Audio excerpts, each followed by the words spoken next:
Gainsbourg លេងមកក្បាច់នេះគឺថាផ្អើលទូទាំងពិភពលោកហ្មងពិសេសនៅអាស៊ីអ្នកនរគ្នា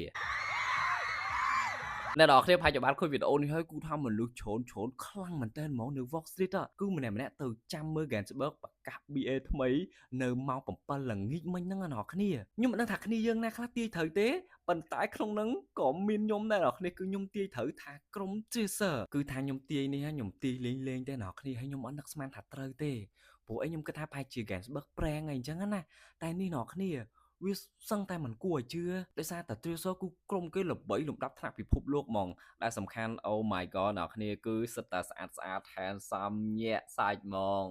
អូខ្ញុំដឹងថា Gainsbourg ចំណាយអស់ប៉ុន្មានអ្នកគ្នាដើម្បីយកមកនេះមិនមែនតែប៉ុន្មានអ្នកពីរនាក់ឯណាគឺទាំងក្រុមយកហ្មងអ្នកគ្នាដឹងថានៅពេលដែល Gainsbourg យកក្រុម K-pop ដែលល្បីខ្លាំងអញ្ចឹងមកកម្ពុជាយើងចំណេញច្រើនណាចំណេញធ្វើឲ្យគេស្គាល់ថាប្រទេសរបស់យើងនៅត្រង់ណានៃផែនទីអីចឹងទៅព្រោះនៅពេលដែលគេប្រកាសអញ្ចឹងនៅក្នុង account Instagram គេរបស់ក្រុមគេរបស់ក្រុមហ៊ុនគេនឹងប្រកាសឲ្យដល់គ្នាអញ្ចឹងហើយ fan international fan គេនឹងសួរហៅមើលទៅជុំCambodia នឹងនៅណា Gainsbourg នឹងជាអីគេរបៀបអញ្ចឹងណាអូយអ្នកគ្នាគឺថាយើងចំណេញខ្លាំងមែនតើហ្មង Oh my god ហើយបើសិនជាតិចទៀតគេធ្វើ concert អ្នកគ្នាអូ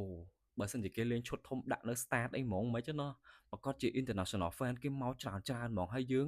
គឺថាចំណេញម៉ែចំណេញហ្មងនិយាយទៅ Gainsbourg សឹងតែឲ្យ fan នៅស្រុកខ្មែរនេះខ្លាចជាគ្រូទាយអស់ហើយនៅអ្នកគ្នាតែឥឡូវគឺថាមិនបាច់ទាយទេឥឡូវយើងបានដឹងហើយ Gainsbourg លំដាប់ថ្នាក់ពិភពលោកដែលមាន BA លំដាប់ Tracer Oh my god អ្នកគ្នាខ្ញុំនៅអស់ចិត្តគឺថាសិតតែស្អាតហ្មង